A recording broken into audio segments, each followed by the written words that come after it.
these investors are using certain tools to allow them to make informed decisions on investing. And I want to take my experience in working with these investors and pass that on to you all.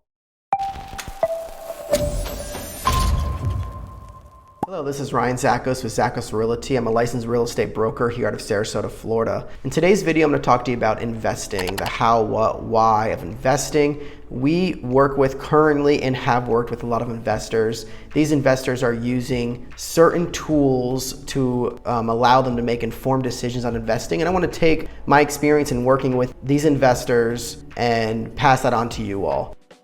So there are three topics or three areas of investing that I think a lot of these investors focus on. One is purely metrics. An investor might say, I don't care about the location, I don't care about the desirability, which are the other two topics. I only care about the metrics. You might have an investor say, hey, I only care about the cap rate. It needs to be above 5%. I only care about my cash on cash return. I only care about the 1% rule. I only care about the return on equity or the cash flow, the long-term appreciations, and so much more.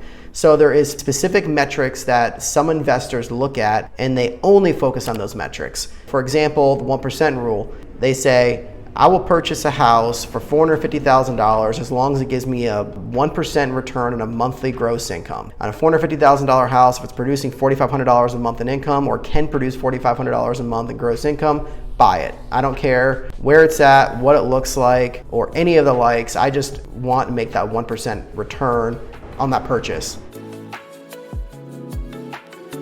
Another example would be the cash on cash return or the cap rate like we talked about. These investors are only looking at purely metrics, and that is one way to invest in real estate. The next way is going to be purely location. So we have investors that are working with us that say, hey Ryan, I want to be 3 miles to the beach and I want to be under $500,000. If you could find a home that meets that criteria, I will purchase it right now. Some are 2 miles, some are in the specific region or neighborhood or location.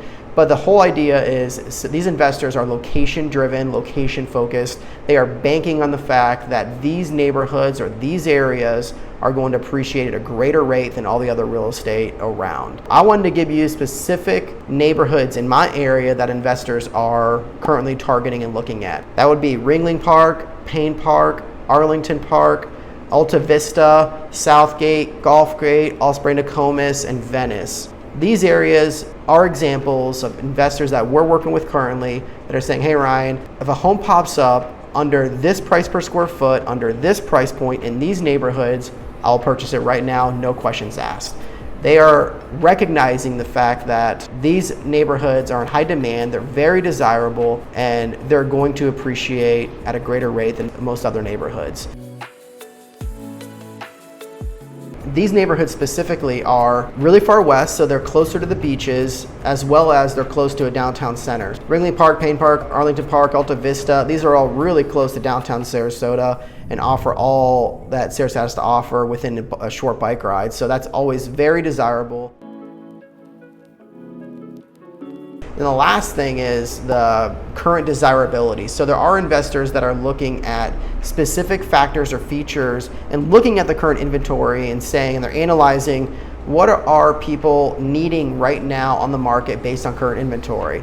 If you can find homes that are desirable that fit these criteria, I will purchase them knowing that we'll be able to fill them quickly based on demand. A couple of these are actually larger homes. For historically speaking, a lot of investors have focused on lower price point homes that is less risk and will appreciate at a greater rate, because obviously a $200,000 home to $300,000 is a greater percentage appreciation than one that might jump $100,000 at a higher dollar amount. They're banking on that. This area specifically, there's a great demand for some of these larger homes that are in family neighborhood, might be newer or updated, they have a pool, they might be in a gated community, a nice traditional neighborhood. Another thing that we get asked often about is fences for pets. A lot of historical investors have said no pets. Now they're saying, hey, I can charge more for a pet fee or a pet deposit. I can make more money by offering that. Giving them the ability to have pets and making it easy for them to have pets at the property is something that is now being looked at. Those three areas, purely metrics, location driven, and then also current inventory and demand, are the three things that investors are looking at here locally. I hope this video helps helps. I hope you can make informed decisions. I actually have a investment calculator tool that does look at some of these metrics alongside the location, price per square, and other factors, and I'd be more than happy to share that with you and be a resource for you in this investment purchase. If you have any questions at all, don't hesitate. I look forward to talking to you soon. Thanks.